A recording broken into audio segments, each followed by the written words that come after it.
The story of Helen is not so much about AIDS as it is about a medical, legal, and ethical dilemma that affects us all. Helen is almost certainly a carrier of AIDS. Her baby was born with the disease, and she is both a prostitute and heroin addict, and she may well be, at this stage of her illness, not only at risk herself, but a greater risk to those with whom she comes in contact. And apparently, society can do nothing about it.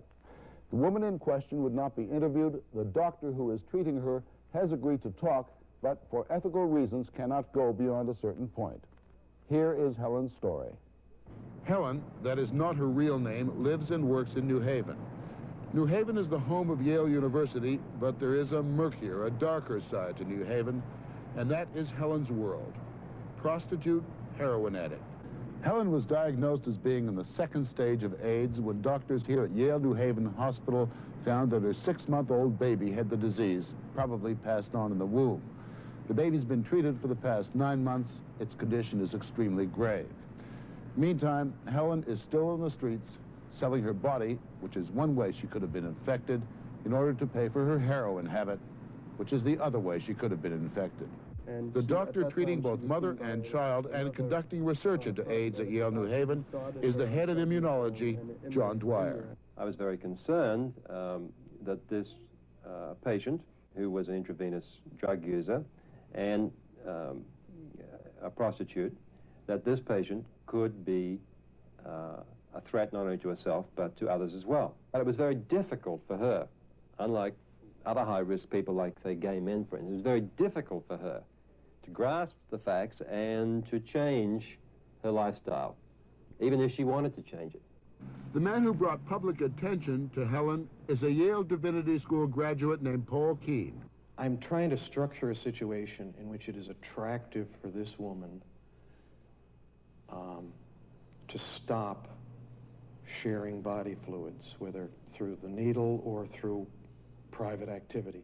How do you mean make it attractive? Well, I've asked the chaplain of the university, and he's agreed to help raise funds to pay her grocery bill and her rent if she would agree to stay off the streets and to agree to some kind of supervision. Helen is in that cycle of despair. Her only source of income, prostitution. Her only source of relief, the heroin needle. A condition that is beyond the power of the strongest medicine. We're talking about thousands and soon maybe tens of thousands of cases if we don't stop the spread of this disease. And as we don't know what causes it and we can't cure it, but we do know how it's spread, clearly the current emphasis should be on finding potentially infectious people and stopping them from spreading the disease. But that's not easy to do. The only way someone can be identified as positively having AIDS is in its third and final stage, when the body's immune system is broken down and the patient is dying. But there's an earlier, a second stage, which strikes many more people. In this stage, there are symptoms of AIDS, but because the immune system still functions, the patient may not succumb, but can still transmit the disease. According to Dr. Dwyer, it is these people, these AIDS carriers, who pose the real danger to society. We believe that the people in the second stage are the most infectious people for this disease, that it's their sexual habits, their sharing of blood through contaminated needles, etc., that it's these people that are... According to Dr. Dwyer, Helen is in that highly infectious second stage of AIDS. What's worse, her life as a prostitute and a heroin addict puts at risk both her clients and the addicts with whom she might share needles. So what to do? Not easy in this case, hard to explain to somebody you do not have AIDS, as you've been reading about in the newspaper, but you are in a situation where you could be incubating this disease, you could be infectious to somebody else. You have a responsibility to yourself and to others to understand this. What if a patient is resistant and says, the hell with your doctor, society never did much for me. I don't feel any obligation to protect anybody else. What can you do? Very little. If the doctor is powerless, the police are not. Prostitution and drug addiction and the security of New Haven citizens are part of the routine of police work. Surely the police can find a way to keep Helen out of circulation. The police commissioner is William Farrell. We could, if we found her engaged in an act of prostitution or dealing drugs on the street, we could effect an arrest, take the person into custody. But basically, it's only for a short period of time. And then what would we do with them? She has a right to make bond, and once they go out on bond, they're out. What about drug addiction?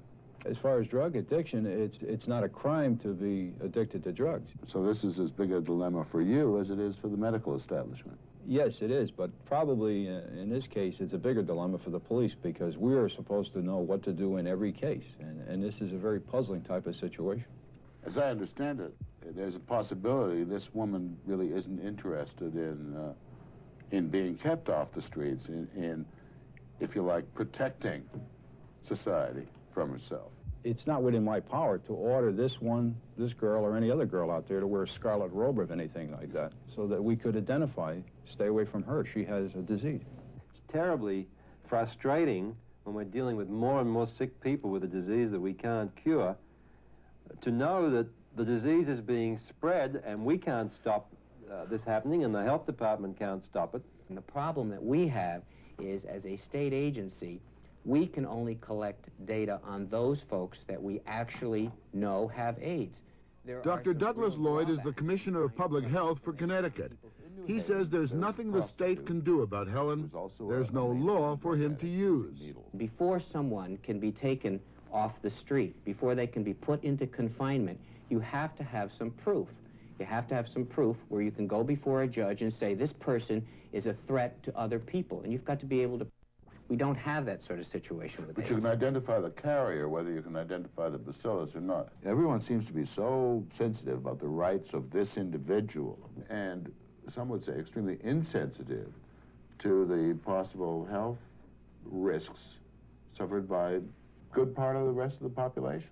When the health risk becomes so outstanding that the greater public good is served by removing a person from society, then society usually acts. The prevailing feeling in the public health community is we do not have enough evidence to be able to say that we should restrict a person's activities based on the fact that they may have AIDS.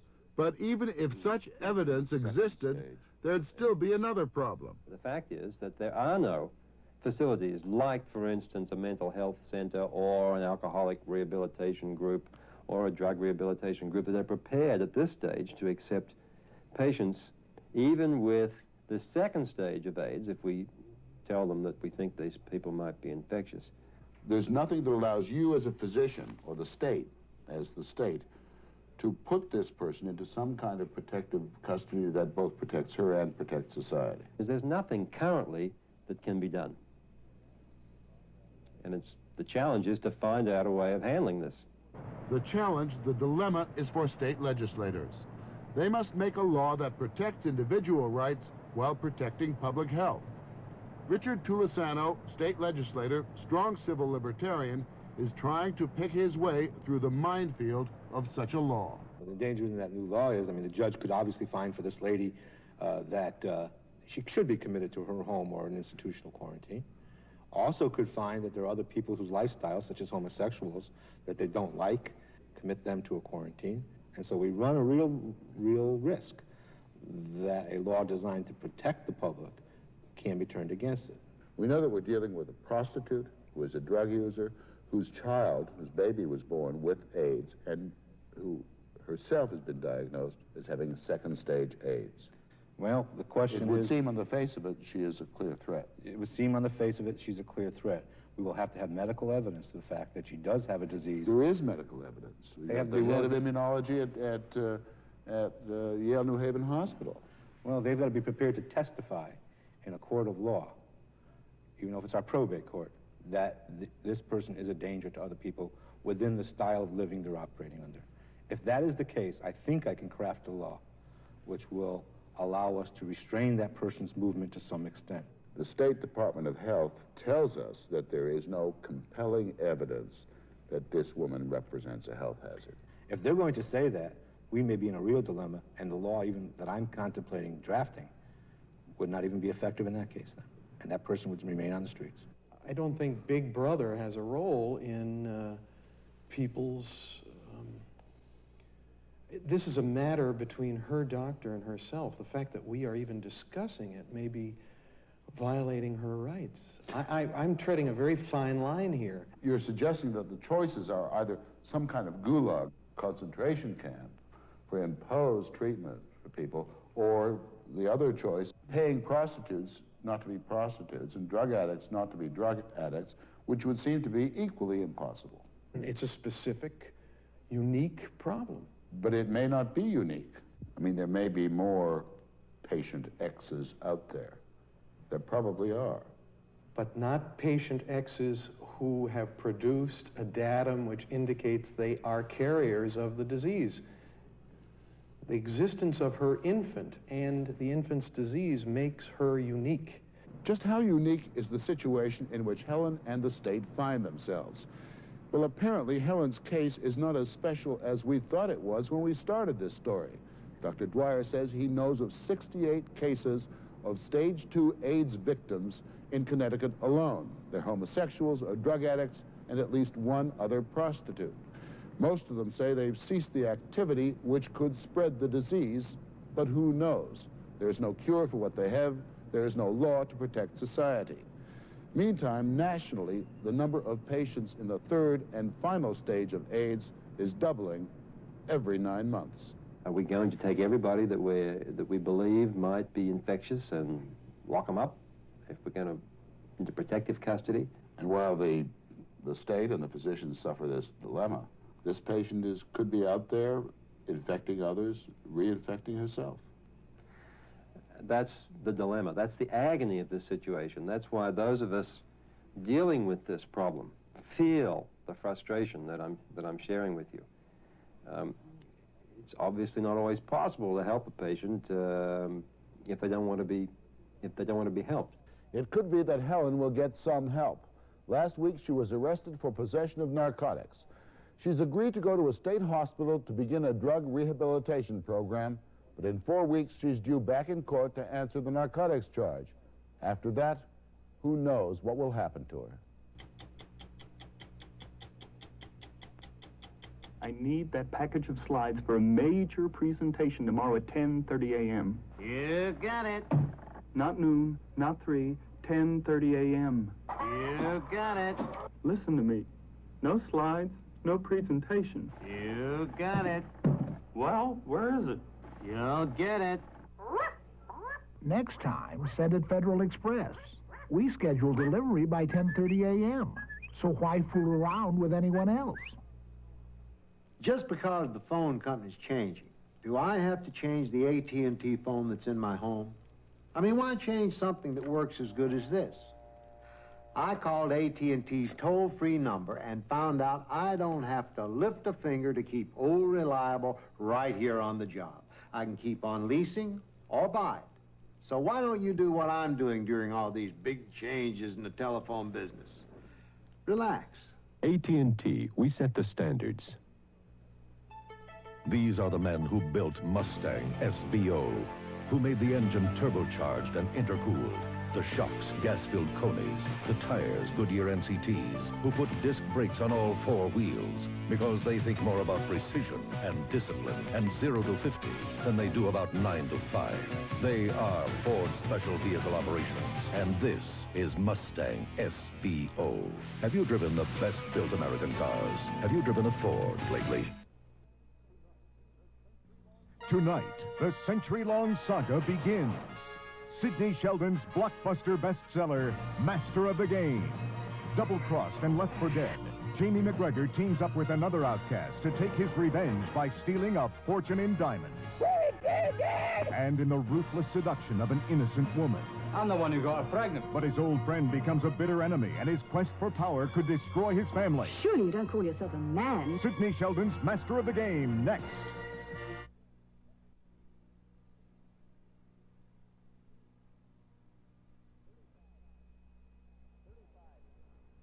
"35 is Enough" is not the title of a television sitcom about a large family. It's about a real-life family we met, and real-life parents who think that a dozen is a snap, 2 dozen is a cinch, and even 35 kids may need a few more brothers and sisters. All this at a time when American families are getting smaller, and some couples are remaining childless by choice. Do you, like many of us, find it difficult to manage 2 or 3 kids? Well, come with us for a weekend at Dennis and Diane Nason's. They have 6 natural children, and they have adopted 29 more. That's right, 6 plus 29 makes 35 children. Hi, Diane. Nice to meet you. Nice to meet you. How was your flight? 29 of the 35 live at home here in Sisters, Oregon.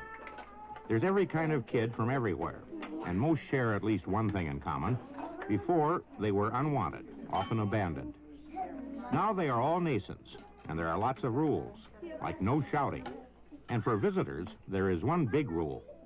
Don't step on a baby. Chicken, it's turkey. First, let us tell you about Dennis and Diane. Married at 17, they then had 3 children, so-called homegrown, when they decided to adopt. We started adopting because of the need, because we had 3 children, and we felt that that was a great way to increase our family, and we wanted more children. You have a good day? Huh? In the first 6 years that they started adopting, they brought home 7 children. And then Diane found that she was pregnant. So there was that one. Later, 2 more natural children. And meanwhile, the adopted ones kept on coming. The first few adopted ones were healthy and American. But soon they started looking for special needs kids. Kids too old, too emotionally disturbed, too physically handicapped to be wanted by most families. Hang around here a while, and you quickly forget about those handicaps. Not just because you get used to them, but because the handicaps sort of seem to disappear. Darrell from El Salvador was an abused child and lived in the streets when he was adopted by a Midwest couple. But they rejected him after finding him too disruptive and apparently emotionally disturbed. After hearing about the Nasons, they asked them to take over. Now he seems to be the perfectly adjusted all-American boy. Melissa is from Indiana. She has myotonic muscular dystrophy, cerebral palsy, and bad club feet, to name just a few problems. A doctor predicted she might never talk or walk. Yes, she also talks, a lot. Nancy, at age 10, was abandoned in Calcutta. She had cigarette burns all over her body and huge dents in her head. She once was thrown in prison for a while because there was no other place for her. Some people thought she was hopelessly retarded. Adopted in 1982, she's now learning to read. One, right, and this is the word for one. O. O-N-E. Hey, that's good, Nancy. You probably have a better record than a lot.